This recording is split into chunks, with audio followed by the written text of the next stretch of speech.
Assalamualaikum warahmatullahi wabarakatuh. Untuk kelas matematik tambahan pada hari ini, cikgu akan bincang soalan daripada bab hukum linear. Cikgu fokus kepada soalan kertas 2. Jadi untuk soalan hari ini, cikgu akan ambil daripada soalan SPM tahun 2018. Yang mana dia telah bagi soalan dalam jadual nilai-nilai X dan nilai-nilai Y di dalam satu jadual, dan di sini dalam soalan itu dia nyatakan satu garis lurus akan diperoleh apabila Y kuasa 2 per X melawan 1 per X. So soalan A, dia suruh bina satu jadual bagi nilai-nilai 1 per X dan 1 per Y, dan Y kuasa 2 per X. Okey, sebelum kita nak jawab soalan A, kita tengok soalan B dulu, sebab pelajar-pelajar kena tengok dalam soalan dia suruh plot apa melawan apa. Macam soalan B ni, kalau kita perhatikan, dia suruh plot ni buat graf lah. Plot graf Y kuasa 2 per X melawan 1 per X. Maknanya Y kuasa 2 per X ini adalah paksi menegak. Ini adalah paksi menegak ataupun kita sebut juga paksi Y. Dan hak ni adalah paksi mendatar, iaitu paksi X. Jadi cikgu lebih suka pelajar buat jadual, buat jadual paksi X, paksi Y dulu, dan juga kemudiannya baru paksi X. Maksudnya jawapan pelajar, cikgu suka awak buat Y kuasa 2 per X dulu, bawah dia tu baru 1 per X. Sebab untuk memudahkan kita nak buat jadual, nak buat graf mata lagi. Okey, untuk Y kuasa 2 per X ini ialah paksi Y. Dalam bab hukum linear, kita tulis Y besar tak? Manakala 1 per X ini adalah paksi mendatar, kita tulis sebagai X besar. Mula-mula pelajar kena pastikan hak mana paksi menegak, iaitu paksi Y, hak mana paksi mendatar, iaitu paksi X. Baik, untuk nilai Y kuasa 2 per X yang pertama, lagu mana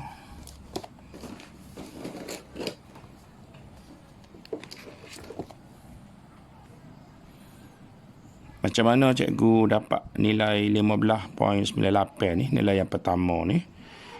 Kita kita kena guna nilai X dan nilai Y hak ni lah, untuk dapat nilai 15.98. Jangan guna nilai lain. Jadi kita guna nilai Y 4.47, kita guna nilai X 1.25. So kita masukkan nilai Y dan juga nilai X ni menggunakan rumus yang diberi, yang mana rumus dia ialah Y kuasa 2 per X. Maknanya kita ambil nilai Y ni kita kuasa 2, 4.47 ni kita kuasa 2, kemudian ni kita bahagi dengan nilai X, iaitu 1.25. Jadi dari segi kalkulator, kita akan buat 4.47 kuasa 2, kemudiannya kita bahagi dengan 1.25. So kalau kita tekan sama dengan, kita dapat 15 point. Kita ambil 2 tepat perpulahan 15.98. Maka dapatlah nilai yang pertama. Okey, untuk nilai 1 per X kosong, mari mana dapat 0.8 ni, formula dia 1 per X. Jadi X ni kita guna nilai ni lah, kita guna nilai X bawah tu, 1.25 ni. Jadi formula dia ialah 1 per X. Maknanya 1 per 1.25. Jadi dari segi kalkulator kita boleh tekan 1 per ni bahagilah 1 bahagi 1.25. Kalau tekan kita dapat 0.8. 0.8 ataupun 0.80. Dapat pasangan nilai Y dan nilai X yang pertama. Untuk nilai Y yang seterusnya menggunakan kaedah yang sama lah. Jadi contoh kalau cikgu nak tunjuk bagaimana nak dapat 13.42, kita masih guna formula Y kuasa 2 per X. Formula yang sama, tak berubah. Cuma nilai yang berubah. Sebabnya untuk nilai yang kedua 13.48 ni, kita ambil daripada nilai ni lah. Nilai ni. Nilai X 1.43, Y 4.38. So guna dua nilai ni, kita akan dapat nilai hak ni lah. Bagaimana nak dapat nilai 13.48 ni? Kita menggunakan formula yang diberi, Y kuasa 2 per X. Jadi Y dia ialah 4.38, X dia ialah 1.43. So kalau tekan kalkulator, kita 4.38 kuasa 2, kita bahagi dengan, kita per dengan X, kita bahagi dengan X iaitu 1.43. So kalau tekan kalkulator, kita dapat 13.41. Kalau kita bonda, dia jadi 13.42. So sini dapatlah 13.42. Bawah ni pula 0.7 ni, kita ambil, kita guna kita guna nilai X ni lah, 1.43 ni, untuk kita dapat ni. Memandangkan formula dia 1 per X, maknanya 1 per 1.43. 1 bahagi 1.43. So kita dapat 0.9993 panjang. Kalau kita bunda kepada 2 tepat perpuluhan, kita dapat 0.70. Okey, nilai-nilai lain kita akan dapat menggunakan kaedah yang sama cikgu tunjuk tadi lah. Maka kita akan sudah dapat satu, kalau kita kira belakang, ini adalah nilai yang kita nak guna sekejap lagi untuk kita bina graf. Okey, sebelum tu kita tengok pada skala. Dalam soalan dia ada sebut skala, yang mana skala 2 cm kepada 0.1 untuk paksi 1 per X, iaitu untuk paksi mendata.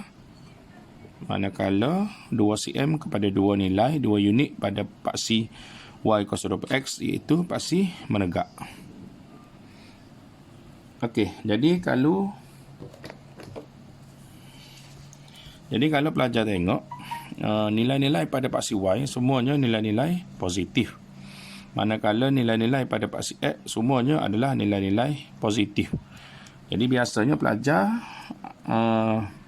kebiasaannya bila pelajar tengok nilai ni nilai positif, semua nilai positif untuk paksi menegak, semua nilai positif untuk paksi mendata, maknanya pelajar tidak akan buatlah paksi negatif tu.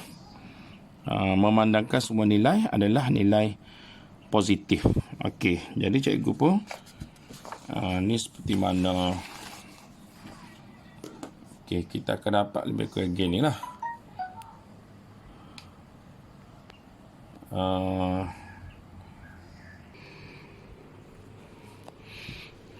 Okey, kalau kita guna paksi menegak tanpa kita buat nilai negatif, dan juga ni lah paksi menegak tanpa kita ambil nilai negatif, ni paksi mendata tanpa kita ambil nilai negatif. Okey, jadi pelajar pun biasanya pelajar akan cari plot titik lah. So kita dapat titik yang pertama, titik yang kedua, titik yang ketiga, titik yang keempat, titik yang kelima, titik yang keenam. Okey, so bila siap dah buat jadual, buat paksi, buat titik, baru kita perasan kemungkinan garis kita ni sebenarnya bukan kemungkinan lah. Bila kita nak buat garis, kita akan dapati, kita nak buat garis gini, kita akan dapati kita punya garis akan memotong paksi Y pada nilai Y negatif. Ada sini, kuasa sini. Sedangkan kita tak buat paksi negatif tadi. So jadi sini ada masalah lah, sebab cikgu bersedah kalau nak buat graf untuk hukum linear, pastikan graf awak tu memotong paksi Y. So ada masalah yang menyebabkan pelajar terpaksa buat semula gerah ni. Buat semula, kena buat paksi menegak ada nilai negatif supaya kita boleh mencari pintasan Y untuk gerah kita ni. Okey, jadi terpaksalah pelajar menghabiskan masa buat semula. Kebetulan cikgu pilih soalan 2018 ni sebab tahun 2018 ni banyak pelajar yang terpaksa buat 2 kali gerah. Sebab bila dia buat siap dah dia pelak, baru berasa bahawa garis ni akan memotong paksi Y, paksi menegak pada nilai negatif. Jadi terpaksa buat semula, cikgu pun buat semula, dapat lagi ni. Okey, ini baru gerah yang betul. Jadi bila kita enjokkan paksi X ni naik ke atas sikit lah. Tadi paksi X di sini, di bawah ni. So bila kita enjok naik paksi X di atas ni, maka ni kita akan dapat nilai paksi menegak negatif. Supaya kita boleh mencari pintasan Y. Bila kita buat garis, kita akan dapat pintasan Y. Okey. Jadi sini bila terkena pada tahun 2018 ni, jadi pelajar ni akan mencari menggunakan formula. Okey, pelajar akan cari guna formula jangkaan nilai C ataupun nilai pintasan Y. Okey, lagu mana nak buat? Mula-mula pelajar kira dulu kecerunan. Yang mana kalau kira kecerunan guna formula kecerunan lah. Y2 tolak Y1 per X2 tolak X1. Okey. Jadi daripada Y2 Y1 ni kita pilih dari ni lah. Katakanlah sini kita ambil sebagai, cikgu ambil nilai sebagai Y2. Hujung ni cikgu ambil sebagai nilai Y1. So bawah dia tu akan jadi, bawah ni akan jadi nilai X2, sini akan jadi nilai X1. Okey, jadi menggunakan nilai Y2 15.98, menggunakan nilai Y1 1, menggunakan nilai X2 0.8, menggunakan nilai X1 0.2, maka pelajar pun bolehlah cari tolak sekira dapatlah kecerunan dia ialah 24.97. Okey, kemudiannya bila kita soalan ni hukum linear, maknanya kita guna formula Y mx tambah C lah. Jadi M dia kita kira tadi, kita 24.97. Okey, Y dengan X ni kita ambil nilai mana? Kita ambil nilai ni lah. Ni kita ambil nilai Y 15.98, nilai X kita ambil 0.80. So bila kita kira dalam ni, kita masuk dalam rumus ni. Kalau nak kira direct guna kalkulator pun tak ada masalah lah. So kita tekan 15.98 sama dengan 24.97 darab dengan 0.8 tambah dengan C. Kita dapat gitu. Okey, so kalau kita shift solve 2 kali, kita dapat nilai C negatif 3.99 ni. Maknanya kita dapat arah anggaran. Kalau kita bunda lah nilai C ni, nilai C kalau kita bunda ni, kita dapat lebih ke negatif 4 lah. Nilai C dia. So kita dapat bila kita kira nilai C terlebih dahulu sebelum kita buat gerah ni. Yang cikgu tunjuk ni sekarang ni ialah awak kira ni, yang cikgu tunjuk sekarang ni, pengiraan ni ialah sebelum awak buat gerah. Sebelum buat gerah, kira dulu nilai C supaya kita ada gambaran nilai C tu nilai berapa. Macam tadilah, kalau tak kira nilai C, kita buat gerah gini, baru kita proses sebenarnya nilai C tu nilai negatif. Terpaksa buat semula gerah awak jadi gini. Jadi cikgu ajar hak ni, cikgu ajar ngira ni untuk mengelakkan pelajar terpaksa membuat gerah tu jadi 2 kali. Okey, jadi ingat yang cikgu kira sekarang ni adalah sebelum buat gerah. Jangan kira lepas buat gerah. Sebelum buat gerah kira dulu ni. Kira apa? Kira nilai C ni dulu. Bila dapat nilai C, okey, ulang balik dah. Sebelum mula-mula kena kira kecerunan. Lepas tu guna formula YMX tambah C, gantikan satu nilai Y dengan satu nilai X. Lepas tu ambil nilai C kita kira nilai M kita kira tadi. Maka kita dapatlah nilai C. Maknanya bila kita sudah dapat nilai C sini, kita dapat nilai C negatif 4, mana kita tahu kita punya garis luruh kita mata lagi memotong paksi Y pada nilai negatif. Barulah kita get ready selalu nilai Y kita tu, paksi Y kita tu kita kena pelebih paksi Y supaya ada nilai negatif. Sebab daripada jaruah kita ni nilai Y tak ada negatif. So bila kita tengok tak ada negatif, maknanya kita tak ambil kira negatif tu. Jadi nak elak daripada kita buat 2 kali yang menyebabkan kita hilang masa lah. Jadi bila kita dapat nilai C negatif 4, so kita pun boleh buat gambar. So kita buat gerah begini. Okey, jadi cikgu pun daripada gerah cikgu ni, cikgu menggunakan titik yang pertama dengan titik yang ke cikgu fokus garis ni yang menyambungkan titik yang pertama dengan titik yang pertama dengan titik yang ke 6. Jadi bila cikgu fokus titik yang pertama buat guna pembaris panjang lah. Titik yang pertama dengan titik yang ke-6, maka cikgu akan dapat satu garisan yang tengok kepada, maknanya kalau melalui 2 titik, melalui titik yang pertama dengan titik yang ke-6, bermakna ada 4 lagi titik lain lah. Tetapi kalau kita tengok titik yang kedua ni duduk bawah pada garis, dah sikit saja.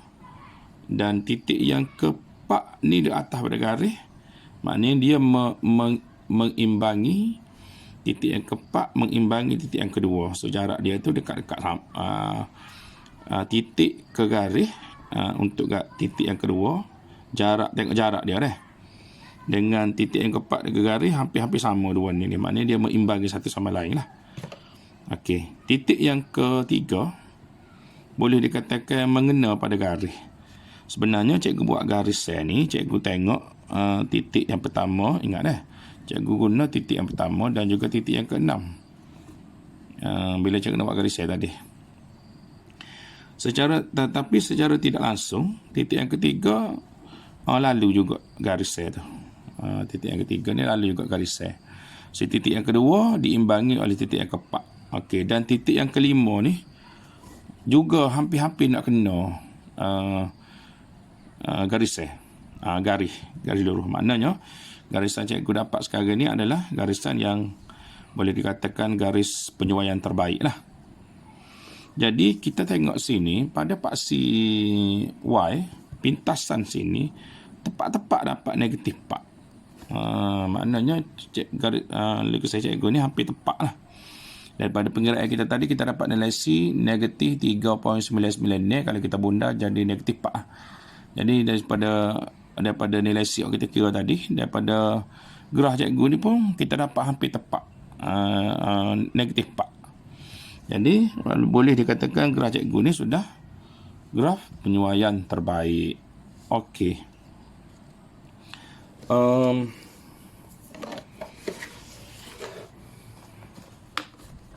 Cikgu buat gerah ni ada 2 lagi gerah contoh contoh gerah Kalau cikgu guna titik yang pertama dengan titik yang ke-3, maknanya masa nak buat garis tu, pembaris cikgu fokus kepada titik yang pertama dengan titik yang ke-3.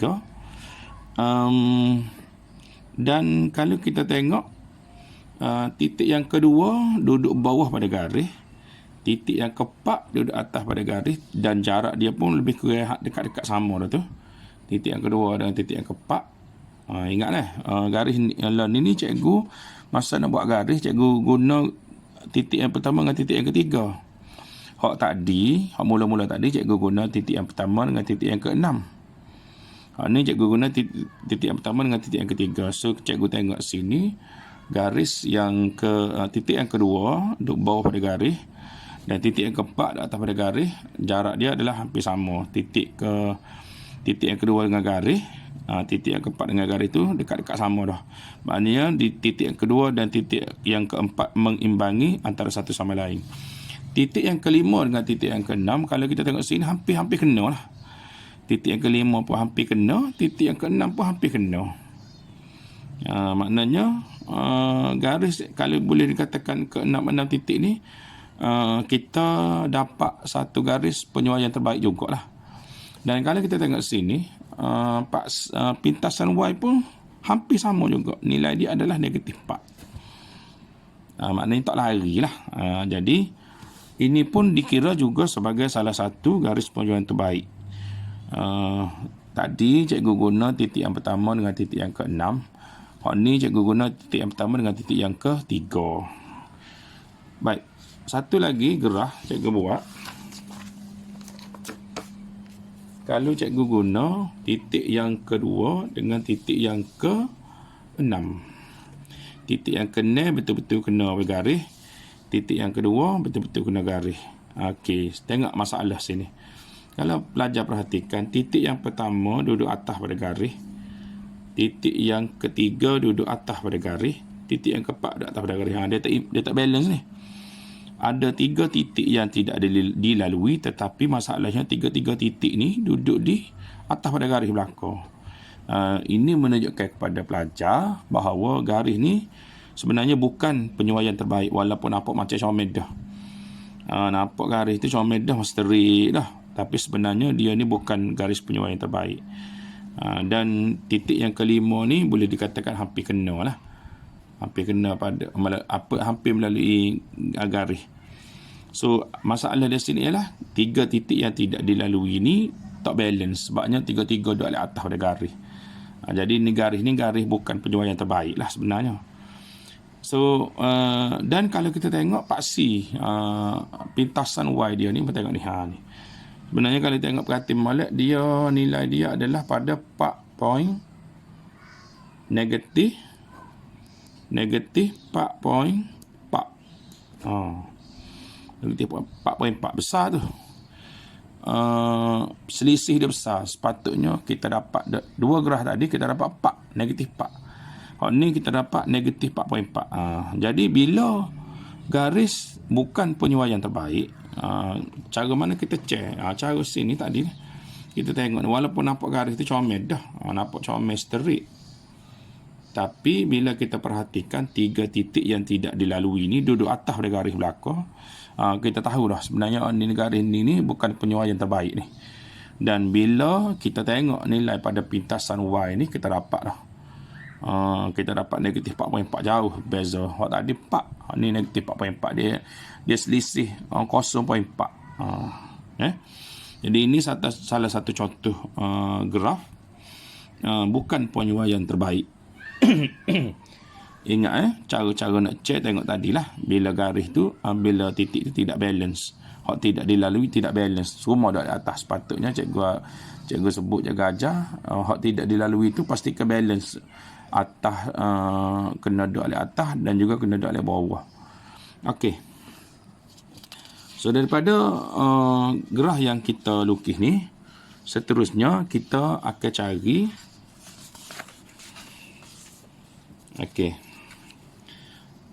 nilai C kita sudah dapat C negatif 4. Jadi seterusnya kita kena cari nilai kecerunan gerah.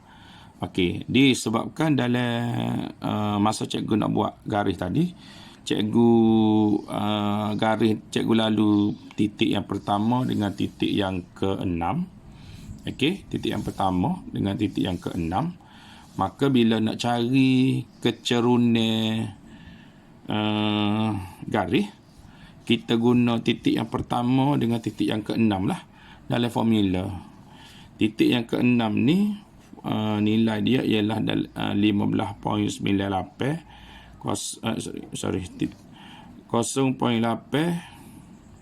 15.98 titik yang ke-6, dan titik yang pertama ni ialah 0.21. Jadi macam ni lah kita kena, maknanya kita percarilah kecerunan. Ni ingat dah, cikgu cari kecerunan. Apa cikgu guna titik yang pertama dan juga titik yang ke-6? Sebab masa cikgu buat garis tadi, memang cikgu fokus garis tu lalu titik yang pertama dan juga lalu titik yang ke-6. Dan pada masa yang sama, pak lagi titik yang ketiga pun sedia molek lalu, titik yang kelima pun dekat-dekat hampir memang lalu dah, dan titik yang kedua, titik yang keempat balance atas dengan bawah. Jadi bila cikgu fokus titik pertama dengan titik yang ke-6 masa nak buat garis, jadi bila nak cari kecerunan, kita guna titik yang pertama dengan titik yang ke-6 lah. Jadi hak ni akan jadi nilai Y2, hak ni akan jadi nilai X2, hak ni akan kita guna nilai Y1, hak ni X1. So masuk rumus dia akan jadi gini juga lah. Maka dapatlah nilai kecerunan dia. Kecerunan garis ni akan jadi 24.97. Okey, dapat dua nilai pintasan Y dan juga nilai kecerunan akan banyak membantu pelajar untuk menyelesaikan soalan C.